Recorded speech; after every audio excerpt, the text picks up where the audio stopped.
Welcome to Eye on the Illini. This is the post-game analysis. We have Matt Stevens, who's just come back from interviewing coaches and players. It was an exciting victory, Matt, but if you would have told me to start the season that Illinois would not be able to do Brett Bielema's dynamic duo that he starts off every conversation with, they're not able to consistently run the ball, and they're not able to consistently stop the run, and yet they would still be 3-0, I would have told you you're crazy. What are you seeing from a vantage point of the beat reporter who's down in the trenches and gets to hear everything? That I think the offensive line is going to get challenged this week. If we're going to go there, I think Brett Bielema knows they need to run the ball better. Now, I would make the argument, and I am going to make the argument, that I think there's a long caveat. There's a deep hole here between bad and average. And average is not the standard of this program in terms of running the ball, especially from guard to guard. I don't think they're bad at it. I think they're very, very below average to average at it right now. I think that, look, Josh Creutz didn't play. Like, you can point out pretty much every offensive lineman today, and they didn't play their best football today.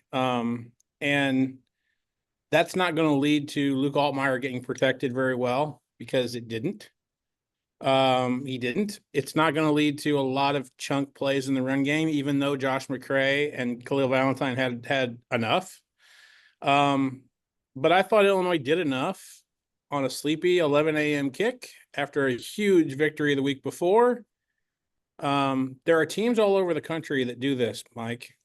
I'll just say this. They do this every year, where there's that weird 11 a.m. kick that you're not there for, and the opponent's helmet doesn't get you all that jazzed up, and you sleep through it and you win by 2 or 3 scores, and nobody a month later remembers what the score of that game was. All they remember is that you got a W and everybody stayed healthy. And I think that's what Brett Bielema is really focused on right now. I think Illinois has enough in their offense right now to be a above average offense. And I think that Illinois is going to continue to get better in the run game, because that's what they're going to focus on. And I think you're right. But I also think if you do enough promotion of your run game, since they did on August 1st when camp opened up, like, those defensive coaches get paid too. So why not try to just figure out a way to make Illinois beat you with their left hand instead of the right, and their less dominant hand. And through 3 games, I think Illinois has figured out a way to do that. And I also think they've gotten some chunk plays in the run game that have allowed them to do some things. So, I wasn't overly impressed with Illinois today, but I came to the park today, Mike, thinking I wasn't going to be overly impressed with Illinois today. And I still thought that they were 2 scores, if not 3 scores better than Central Michigan. And that's pretty much the name of this tune here.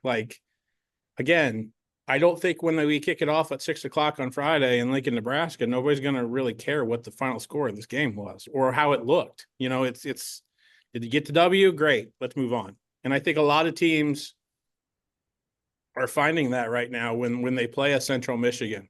Just get the W and move on. You know what I mean? And so I think that's where Illinois sits as a program right now, especially in 2024. And through 3 games, they're 3-0 for the first time since 2011. There it is. So I think Illinois fans have seen Illinois play this type of game and lose to a Central Michigan or a MAC team or somebody that they've come in to pay a guarantee rate fee, and then they lose the ball game. So to be a 3-touchdown advantage at the end, at the final gun, when you maybe gave a C- performance, it's not too bad. Yeah. And it's nice for Illinois fans to be on the positive side of that versus the negative side, as you just spoke. I thought it was to losing to Eastern Michigan and UT San Antonio and all those and all those types of things. Yeah, absolutely. 100%. People learned anything from listening or watching our podcast. As a former coach, I only care about the W. I can win by literally 1/10 of a point. I don't care. Right. Let's get on to the next day. But I will say that I thought the defense really elevated their play when they needed to. And let's be honest, when they got into the red zone, the Chippewas were 3 for 3 in the red zone, but those were all field goals. And I can't help but think, as a longtime Cowboy fan who had to watch Jason Garrett, who would move the ball from 20 to 20 as good as any coach has ever moved the ball, but then end up getting a field goal. And all I could think about was the 4 points that my team didn't get. I thought that holding the Chippewas those different times to a field goal had to really pump up the Illini. And from an effective standpoint, this game could have went down to the wire, but it didn't because of the way Illinois elevated their play and prevented touchdowns. Gets really compact in between the 20s, doesn't it, Mike? And when that happens, here's what happened today. I thought the guys on the edge created a whole bunch of havoc in the backfield. Give a lot of credit to Seth Coleman, give a lot of credit to Gabe Akis. And when that's happening, Mike, and you're the quarterback and you're going to eventually have to make some throws, if you don't have the time to sit back there and go through your progressions, you're not going to be able to, like in a compressed space, be able to make the type of plays that you need to make. And that's why I think those, turned into 3 points instead of 7 points, in those drives. I thought they had really key drives in which, I thought the turnover on downs near midfield was huge. I thought, they just did a really good job. I thought the turnover obviously was huge at the end there, but I felt like that was going to happen because of the disruption that Seth Coleman and Gabe Yakas were it felt like a different game than the first two games you saw because those two guys were creating what they were creating in the backfield, not only with the quarterback, but I don't think Central Michigan got anything in the run game that they wanted to get done effectively, especially on the perimeter, with those two guys being able to basically chop the both offensive tackles into a compressed space. So, and you can see the discipline that they're being coached with compared to last year, which was, sometimes they would get out of their lane and it would either be an RPO that they just totally botched, or it was a pass play that they were a half second late on. I feel like those two guys, who are all Big Ten guys and potentially guys that are going to play next year on Sundays, really playing a half second faster than they did last year, and it showed up today. And I thought the defense played really, really well. I thought you saw. Now it's not Johnny Newton-esque. I've said that to you and Larry on Illini Sports Spectacular. But I thought T.Y. Edwards got vertically up the field a little bit and made things a little bit uncomfortable for that quarterback as well. And so everything you were seeing, I thought up front that concerns you in the run game, because it does. I mean, when it's clearly look, the defensive line and the linebackers have got to be more disciplined in the run game. That's going to happen when they play better teams coming up here in Nebraska and Penn State. There's just no doubt about that. But if they can create some havoc in the backfield like they did today, I think the defense is moving in the right direction. This is the run my own business dream. This is the colleges paid for dream. This is the retire early dream. This is Busey, where your dreams and possibilities become moments through trusted guidance and expertise, through lifelong relationships. Because we're here to help you achieve the life you've always envisioned. Yeah, I thought they played quite well. Last year, I thought that the defensive backfield was very athletic, and considering their lack of experience, as rough as last year may have been, I really felt like they had a ton of talent from a physical standpoint. And this year, I think we're seeing that physical standpoint coupled with experience, and you're seeing a real elevation of the defensive back play. And I thought they played quite well today. I did too. And I felt like last year they were overwhelmed, because I think one of the things that Aaron Henry would do over again, but because it was his first year, I think he didn't really have this experience in the back of his mind. But I think he felt like he could play in the back the same way that when they had Spoon and Quan and Sidney Brown. Yeah. And I don't think that was logical. Based off, it was optimistic. Yeah, not based off of the overall talent that these guys can be when they're upperclassmen, but with the lack of experience that they had back there. And quite frankly, the lack of discipline that they had back there, to be honest with you. I think Corey Parker deserves a lot of credit for what he's been able to do in his first year, transforming this group, not only from a technique standpoint, putting on the boxing gloves, putting on the oven mitts, but also from a confidence standpoint of, hey, I'm not going to want you to get less physical. I'm just going to, I don't mean to say it this way because it's going to sound like, they're not smart football players, but I want you guys to get less dumb. I felt like if Illinois could have eliminated the penalties in the back, it would have looked a lot different. It would have looked a lot more confident. But they were asked to do things that were natural for Spoon and for Quan and for Sidney Brown that weren't natural for a secondary that also didn't have Matthew Bailey, who was supposed to be the heir apparent to Sidney Brown. So, and you've seen Xavier Scott raise his game. You've seen Miles Scott raise his game from a year ago. You've seen Torrey Cox come in as a transfer portal guy and fill a need. And I think that all of those things are happening because Corey Parker has ingested this confidence and this technical ability in these corners. And I think you saw that today. I kept seeing in our game room in the first half that they felt like the Central Michigan quarterback was playing better than the Illinois quarterback. And I promise you he was not, because he didn't have the ability to think that he could make throws even in one-on-one coverage from the pocket against this secondary. And then he caught himself trying to do that, and then the turnover happened. And I would have to imagine Xavier Scott's going to get the Mayhem belt again. So kudos to him. But I'll tell you this, Mike, and we're going to talk a lot about this even in a short week. You know how much I think of Dylan Raiola. Okay. I think not only is I think he's really good now, but I think he's going to be one of the best in the league really, really soon. It's still going to be his fourth career start in college. And if he gets that kind of havoc in the backfield that Seth Coleman and Jay Biacas can create on a play-to-play basis, I'm interested to see what his reaction will be, what his counter to that's going to be. How is he going to react to that type of adversity, which he has not seen this year? And not to say they haven't played good teams, but they have not played pass rushes like they're about to see at Illinois in terms of Illinois. And I think the guys in Nebraska would be the first ones to tell you that. So it'll be interesting, but I do feel like we're at a point now where also you're starting to see Bielema ball and Bielema 101 again, where when he realizes, man, I just don't think that Central Michigan's going to get in the end zone. We're going to try some stuff because I need to get on tape stuff that we're not doing well and go, this is not going well. Here is why we got to fix this. And I can do it in the midst of a 3-touchdown win against Central Michigan.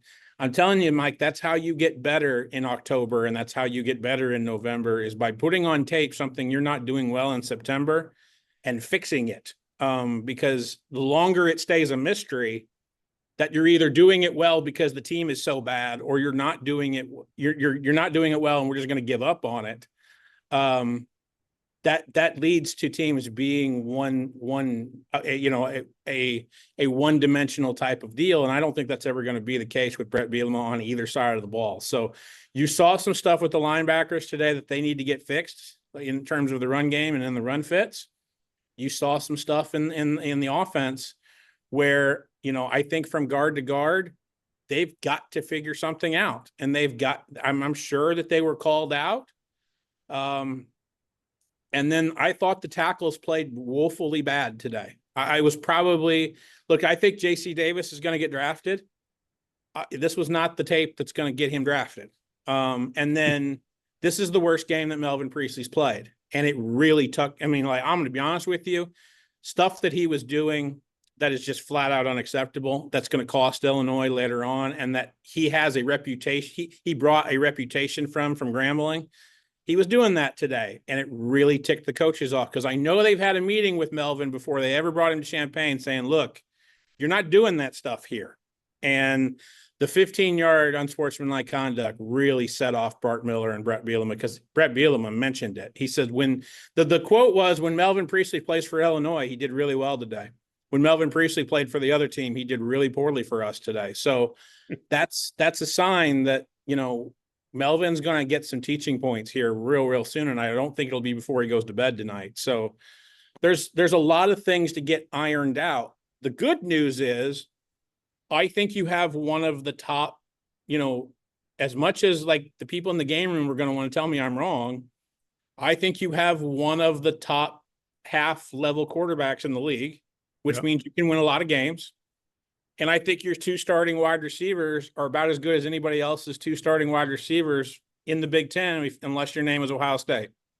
So I'm pretty solid with what Barry has to work with at the skill spot. And God knows, we know the running backs can do stuff. I mean, that today, I'm writing about it before I leave today, but like, that's 2021 Josh McCray you kind of saw today. Like, it was good, wasn't it? I mean, like I asked him today, I said, did you start rolling the shoulders? Because that's usually a sign that Josh is feeling good. And he said, I felt good today. Like, for the first time in a while, I felt really, really good today. So again, that's the first ever Bielema signee to Champaign-Urbana, and he looked like 2021 Josh McCray for the first time in a while. And Khalil Valentine's starting to be, look, Brett Bielema's called him a change of pace guy today. So if you think Khalil Valentine's ever going to get 20 carries, it ain't going to happen.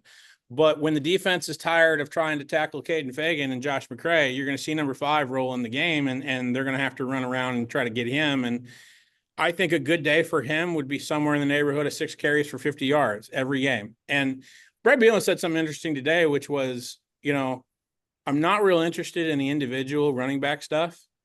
I look at how many carries we had and how many yards did we have and what did we do, and where are we running it well and where are we not running it well and what did we try and all those things. And he said, and as an overall, yeah, I know we've got things to clean up and I'm not really thrilled with everything, but overall running the ball, I don't think we weren't able to run the ball. And I do think they found some things that work in the run game, at least today. So kudos to Barry to finding it. And oh, by the way, I mentioned Bielema 101 got 10 points in the double dip again, which I'm writing about, because this is now a veteran group that realizes, okay, if we can get 3 at the end of the half and then we get the ball again and then they go down and score and they get 10 points, that's the ball game right there. Brett Bielema kind of said it. He thought that was the ball game right there when they went down on the first drive, second half, and scored. I agree.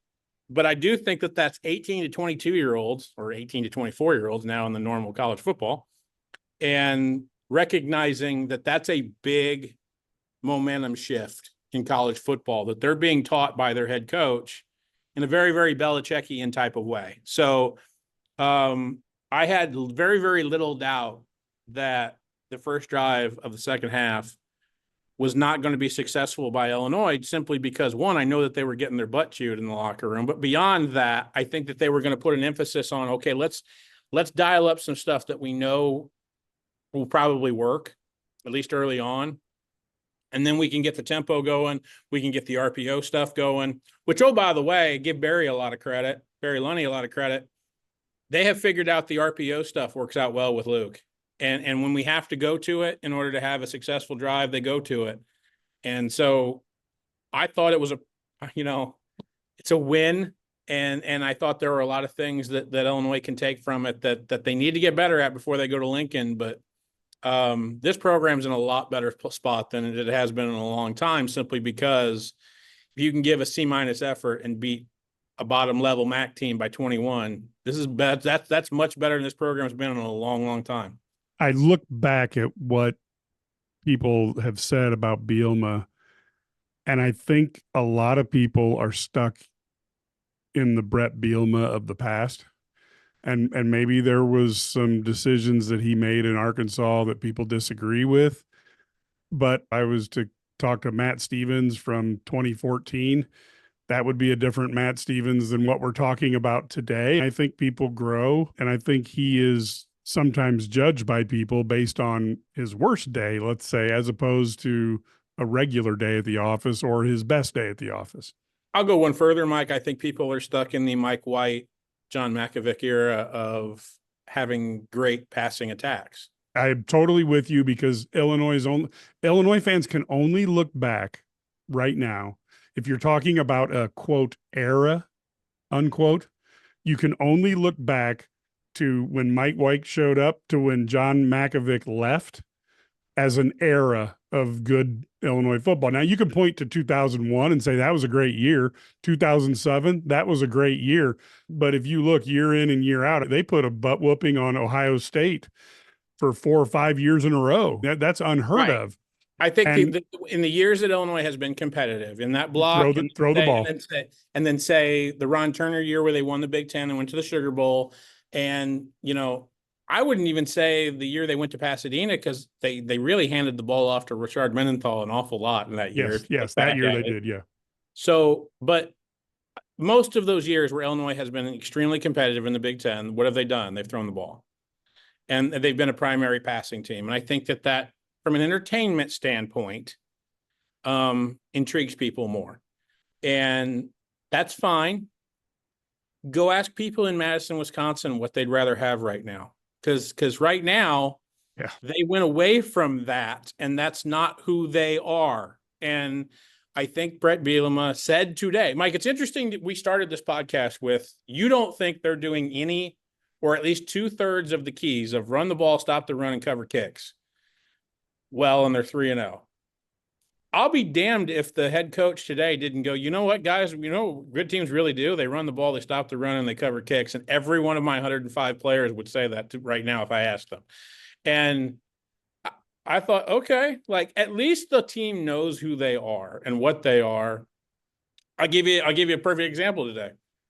The 2 offensive players we got today were Josh McCray and Pat Bryant. Didn't get Luke. Didn't have a good enough game. I mean, like in the eyes of Barry and in the eyes of Brett, hey, let's give Luke a break. He didn't play well enough. And part of that is Luke was put on his butt an awful lot today, probably more than he has the first 2 games of the year. But yeah, I think Illinois fans have got to get over this idea that this is boring. It wasn't highlight worthy real today, but it's a 3 touchdown win. Yeah, well, and I think again, giving you a hint of my column. Yeah, no, I do think a touchdown win, and fans are kind of like, I kind of wanted more. Congratulations, you've reached a status that Illinois hasn't gotten to in a long time. Because fans are leaving Memorial Stadium today going, yeah, that was great, but they didn't really play all that well. And it's like, I mean, that's a great place to live. That's a better place to live than you have probably a lot of the years over the last decade and a half. So yeah, it didn't take me long. You've reached another tier where, look, your concerns are valid, people. I don't want you to think that your concerns aren't valid. Illinois didn't play very well today, but they won 30-9, against an FBS team. This isn't Eastern Illinois. This is a team that Jim McElwain probably needs to get to a bowl game or consider retirement, at Central Michigan. And they didn't come here thinking, especially after turning it over 6 times at FIU, that they were going to try to lay another dud, Right. And Mike, you know this better than anybody. I think Illinois fans, because they give up on Illinois a little bit, sometimes rightfully so, they understand this around the country. Those 11 a.m. kicks early in the year for those MAC teams or those Sun Belt teams or whatever, those are fresh pickings for teams to go, we can go get them. We can go nip them. And I'll just tell you, I don't know what the analytical data, the win percentage, throughout the game was going to.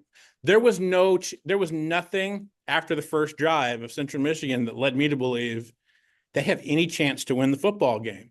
So I really value Brett Bielema. I would value Brett Bielema as a head coach and say, hey, they're not going to win today. Guys, let's start doing some stuff that we know is going to be difficult, that we don't do well. So when we try to do it in Lincoln and we try to do it in Happy Valley, it's not going to be a shock, to the system for these guys. And I really think that's what was going on today. I look at it and I go, Brett Bielema, very quickly, it took me to go from not thrilled about his hire to understanding competence when I see it. And some of that goes to being fortunate enough to interview him one-on-one. Some of it is fortunate enough. I come from a corporate background where I look at more results as opposed to style or how people get there, as long as they don't break the rules. And Brett Bielema was not a rule breaker. But I do think he has taken the basement on the Illini program and elevated it mightily. And if you want to look at like where it's not working, I know it's a year earlier, but if you take a look at what's going on over in Purdue today, Ryan Walters looks confused. The team looks dismayed. You would never see that, even when things aren't going well for a Brett Bielema team. You have him firing off at the refs, taking the heat on himself as opposed to that. And right now, the disarray over in West Lafayette is palpable. Now, he still has to go out and try to beat Ryan Walters when they play one-on-one, and I'm certain that the Illini will be motivated. I thought the other thing today that was really good is I thought the special teams were markedly better. Obviously, when you're able to kick, even though it was a mild day in Memorial Stadium. How about that? Yeah. But 59-yarder, I didn't know that we'd ever see that in my lifetime, so that was great. And then I thought Hank Beatty coming back, and all of a sudden – Illinois can return a kick without us going, oh my gosh, which we've been that way since when even Isaiah was back there last year.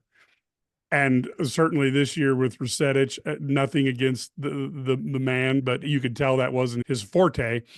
All of a sudden, you had a really dynamic return. We didn't have to worry about catches, bobbles, fumbles. And I thought they just played a really solid special team game today.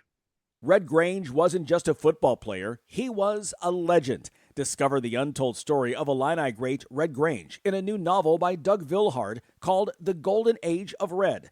This captivating book takes you back to the 1920s when a humble young Illinois player transformed into the galloping ghost and electrified the nation. Get your copy of The Golden Age of Red by Doug Vilhard today. Available on Amazon and wherever books are sold. Yeah, Hank gives you a lot of confidence. Like there's a lot of responsibility going on back there. Like even the one, it's going down as a nothing burger at this point. But I think it was like the 56-yard punt that Central Michigan got that they kicked out of bounds. People need to understand that once the ball went up in the air because of where the sun was, because it was an 11 a.m. kick at Memorial Stadium. Hank had no idea where the ball was. Like he started doing the outfielder thing that I've seen where like, I don't know where he's trying to tell his infielders, I don't know where it is. He had enough, but it was over near the home sideline. So he had enough wherewithal as a veteran player. Hank's been here now, and it's his third year, to look over at the sideline and go and yell at them, I don't know where the ball is. And the coaches, Robbie Dishler's right on the field, yells at him, come toward us, just run toward the sideline. And so then there's no chance of you muffing it. And he was like, yeah, okay, that makes sense. And he ended up almost catching it while he was like out on the sidelines, because he had no idea where it was. But that eliminates a turnover, right? When you have a veteran go, hey, I'm out to lunch here, guys. Like, help me. But he knew what to do because he's repped that so many times. And look, I think he would have been the primary guy had he not been in a green jersey throughout the entire totally understand that. Yeah. But I also think Mac, if he doesn't muff it, gives you an athletic element that Hank doesn't give you. I'll just say it. But I do think, he had a good return. He had a good return because Jakeem Clark on the outside, 25, if you go back and you watch it, basically acted like a left tackle and just stood his guy up and let Hank just kind of dance around for like 6 seconds so he could get that return. Exactly. So special teams was good. I thought, look, again, I joked with one of my colleagues, Jeremy Warner, over at Illini Acquirer today. I said, another game where Luke didn't turn it over, right? And we're going to start to do the famous stat that you see, Mike, with like NFL quarterbacks, where it's like, this is now the 200th attempt of Luke Altmaier without an interception, like this year. Like, you know what I mean? Like that, we're going to start doing that because now he's had 3 games now where he hasn't thrown a pick. And quite frankly, I don't think Luke's he's gone 3 games where I don't think he's thrown a ball in like real bad spot. Like he hasn't put a ball in danger. Like, so that's good. And you also saw him take off a little bit and go, hey, let me try, like on this RPO, let's try the third option, which is me getting on my jet and going, like, and that kind of works sometimes. And I think that could open up the run game more than anything. If guys on the perimeter have to account for number 9 running the ball, just 2 or 3 times, that could open up the run game as well. But yeah, I thought it was just solid. I thought it was just solid. And it was just, again, it was one of those games where you're playing to be the best team in the stadium on that Saturday afternoon. You don't have to be the best team in the country. You don't even have to be like the 50th best team in the country. You have to be the best team in your stadium. And the home sideline realized the visiting team is not going to get it in the end zone. And so all we have to do is not stub our toe consistently, and we'll be fine. And I think that's kind of how Illinois gets out of here and gets a 3-touchdown win and gets out of here 3-0 before they have a short week. And we didn't even mention it yet, Mike, but I think the most important thing, as far as I know, everybody got out healthy. So yay. So on a short week, I think Illinois goes to Lincoln about as healthy as they've ever been. Yeah, this matchup is I don't want to say it's critical because you're 3 and you can lose a game. But I do think this is a very much a game to see which team might have the opportunity at a special season. Because to go 4-0 puts Illinois in a very good spot. It also proves that maybe they're much better than any of the prognosticators predicted they would be. And it gives them that inner confidence when you are looking at matchups with teams like Oregon, Penn State, Michigan.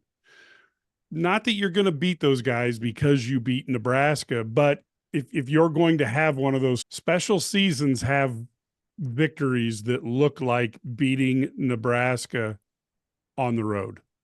And they do. You're right. Absolutely. I'll put it in plain English, Mike. You go down there and you win at Lincoln.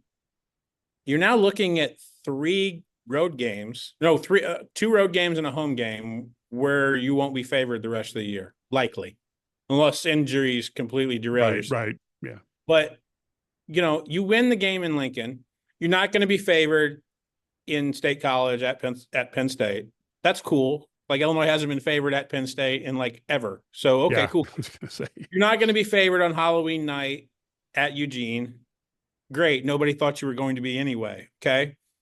You're not going to be favored in the Red Grange game against Michigan, the defending national champs.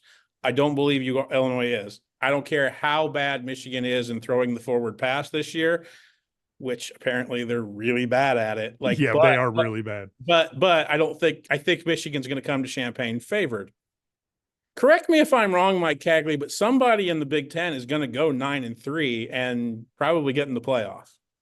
So that thing that Josh Whitman was trying to tell you, me, and Brad Sturdy when we were sitting around the table in July, hey, somebody's going to be in the conversation for the college football playoff, in late November, and it's going to be somebody like us, or it's going to be somebody like a Nebraska, or it's going to be somebody like a Iowa, or it's going to be somebody like a, you know what I mean? Like a 9-3 team, or a Michigan for that matter, because Michigan's looking like a 9-3 football team this year. So it's looking like that, to where that kind of a Big Ten team is going to be on the bubble for the playoff. And my God, if Illinois shows up, in November, still thinking, hey, if we win out, you think we can get in the playoff? That's on the table now, because you took care of business in a very workmanlike fashion today. So yeah, I think in very plain English, Mike, you win in Lincoln, you're looking at an 8-9 win season. You really are, because the teams that you have at home are beatable. And suddenly the road games beyond Rutgers, and I don't consider the game in Wrigley Field a road game, because I think there's going to be more orange and blue in that place than there are purple. It's like a free space on your bingo card, right? Give it a go, and if you lose, you lose. But I think I called the Kansas game the most important game of the Bielema era because of what we're talking about now. You don't win the Kansas game, we're not talking about any of this now. Like, you just don't feel like you're going to go to Lincoln and win. But because of the way I feel like they've workmanlike their way to 3-0, it's not I don't think Nebraska is going to be a double-digit favorite. You know what I mean? Like, I don't think anybody's going to like turn on that game on Friday night and go, oh my God, Illinois is winning. Oh, by the way, Mike, I think on Monday morning or Sunday morning when we all wake up around noon or look on Twitter on noon, Illinois is going to be ranked. Right. So, that's another one. Like, you know what I mean? You get through a game like this. Mike, you know how much I hate to do this because you know how much I hate to do the basketball. I know you love to speculate. No. This isn't. Well, I hate to do that too. But you know how much I hate to do the football basketball comparison thing. Okay. Yeah. This is a 15-point win against Mount St. Mary's in the middle of November that nobody's going to remember in 2 months what the margin was. You just got the win, you got out healthy, and we all went home. Like, everybody had a good time. Right. And that's what this was today. And for so often at Illinois, you haven't had this because you haven't had that level of, yeah, I know we're not playing well, but we're not going to lose, and so that's kind of what this was about today. And now you've got everything in front of you as you start Big Ten play to get excited about. The other part that I think is so important is you also set yourself up so well for recruiting success. People might have noticed your story that there's some people that Illinois might be able to flip. We're not guaranteeing anything, but we're saying that people who weren't maybe as enamored with the Illinois brand are now going, well, maybe this is something worth taking a look at. And by my way of thinking, that's what winning does. And there were a lot of recruits that were here today, even including, and you're helping the efforts of the basketball team. Sure, there's that. And then I'll give you a perfect example, guys, is that, Friday night, I went to Dunlap High School and watched Max Sutter, one of the highest rated players in the 2026 class in the state of Illinois, right? You know where he was last week? He was at Auburn. Yep. You know what the selling point to Mac was last week at Auburn? Are you seeing the stuff that we're putting on the field right now? We can't even beat Cal. And today he got to go watch a very workmanlike opponent, like workmanlike Illinois team go, hey, we can develop you so that you can be better than Tanner Arkin. But we're not going to lose to Central Michigan today, and you're going to have a good time on homecoming weekend. Like, that it's stuff like that. You know what I mean? Like, and I think, look, Mac, I think had a good time at Auburn, but I think he had a good time at Illinois too. And there's a lot of people at Dunlop that are sitting there going like, man, you'd look really good in orange and blue. And he has family that played for Nebraska.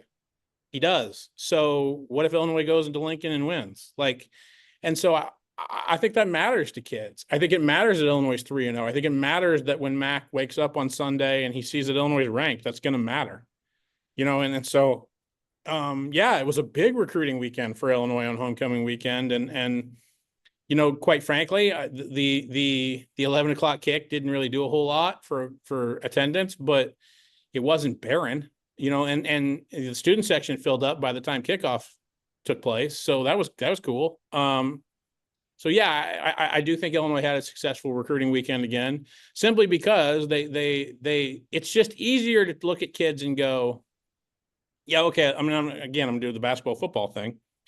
Sure, it might have worked with Kofi to like lose that game that he was at against FAU and go, if you were out there, we'd have won that game by 20. Like, can you look at the crap that we're putting out there right now? Sometimes that works, but kids like to go to places where the program's kind of turning before they get there, and then they can win a lot, right? And so Max Sutter's seeing in Illinois right now that's in his top 12 because he sees the program momentum changing. And so I think he's not unique in that regard. He's not unique in the 2027s and the 2026s that the staff's aggressively going after. Mike, he's not unique in the idea that Illinois is seeing Auburn commits and Ohio State commits, and they're aggressively trying to go get them right now and try to flip them. I'm certainly going to be the last person on our staff that will tell you anything in terms of Illinois is going to do this or do that in recruiting.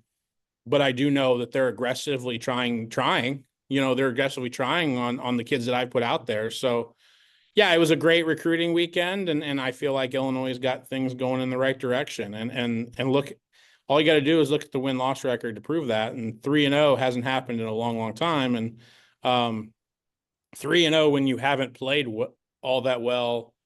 I don't think they played great against Eastern, but they won 45-0. I don't think they played great against Central Michigan.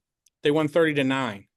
And so, if Illinois can continue to, kind of do this, like, I think that postseason is on the table, and I think great things are on the table as you head into a short week against a Nebraska team that's the biggest game on your schedule right now. Yeah, and of course, folks, if you want the insight that Matt has, IlliniGuys.com subscribers will get a week full of articles that will cover both what has happened this week and then preview what is potentially able to happen starting Friday night on national TV, and it will be a bigger opportunity for the rest of the season. So I think this is a big game. Hey, Mike, before we check out, and this will be the last thing before I head out and write you some content before I go home. Got a lot of post-game questions either on Twitter or like in the game room about what was going on with Brandon Henderson today. Okay. I want to answer this because Brett Bielema will never be able to convince me that this isn't what was going on today. Okay. The officiating crew that Illinois and Central Michigan got today, the last time, and Bielema pointed this out. They were the Wisconsin crew, huh?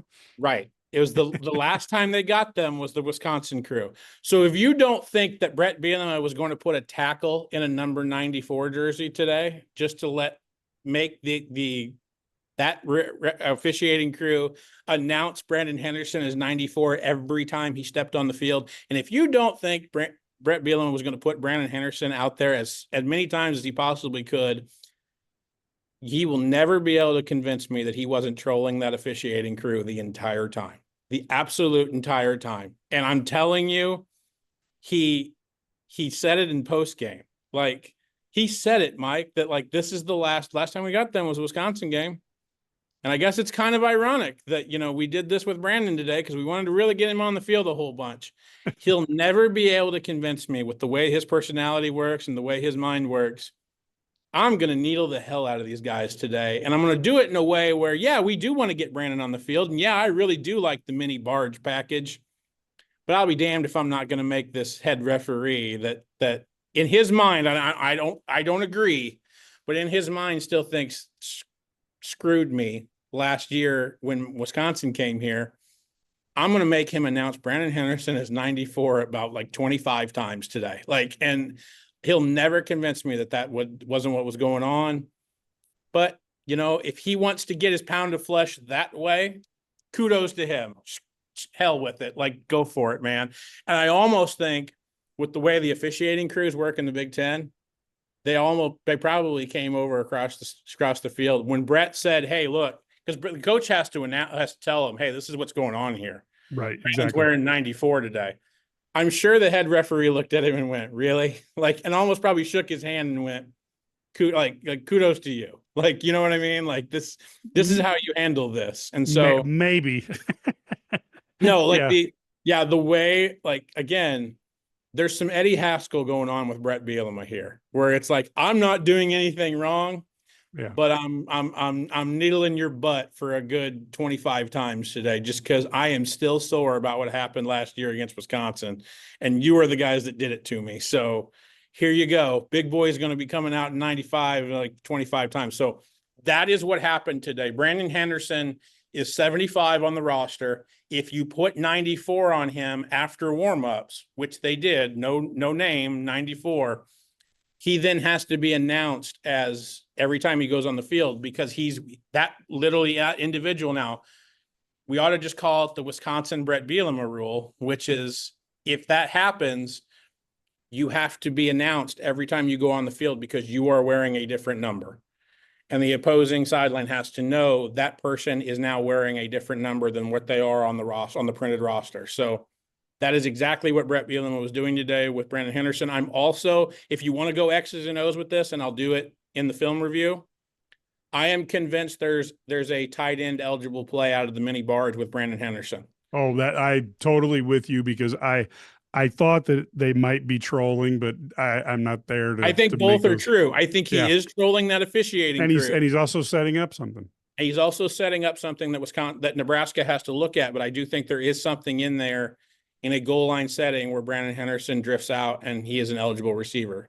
And the only way Brandon Henderson, again, in college, that's the other thing, is that in college football, it's different from the NFL. In college football, if Brandon Henderson were to do that at 75, he is not an eligible receiver, Right. because of the number that he is wearing. If he's wearing 94, he can then catch a pass legally. Right. So that's what was going on there today. I know it probably sounded irritating on the television broadcast all the time, but that's what was going on today. And kudos to Brett Bielema for not only figuring out an interesting X's and O's thing that Matt Rule's staff has to look at, but maybe doing a little trolling like that. Like we know, if you ever monitor Brett Bielema's social media account, he tends to like to do too. So I think both things are true today, and that's what was going on. Yeah, that is an awesome story. As I watched the game, I wondered if that was a part of it. Mhm. And certainly the other thing that you really think of is they've got something where he's going to get a pass along the way. But if you run the barge 8 times and 7 times nothing happens, people tend to forget about that, and then boom. Right. You get a And then, guy oh, by wide the way, open. they never did show the thing. So Nebraska has to try to figure out exactly what we're doing. So they never showed the thing, Right. but I they agree. teased the thing. So Yes. yeah, cool. Yeah. So perfect. Well, I appreciate you getting us up to date on this right after the game. And again, if folks, you want a chance to read Matt's stuff, IlliniGuys.com, become a subscriber, 27 cents a day, very easy. And of course, you can get the podcast at any podcast distributor. You can get the video version and watch us. And we would love to have people go ahead, subscribe to our YouTube page, IlliniGuys.com. And of course, go to the real website and subscribe there. And anytime you can share our materials on social media with your friends, we really, really appreciate it. With that, we will be back Monday with a Nebraska preview. Until then, go Illini.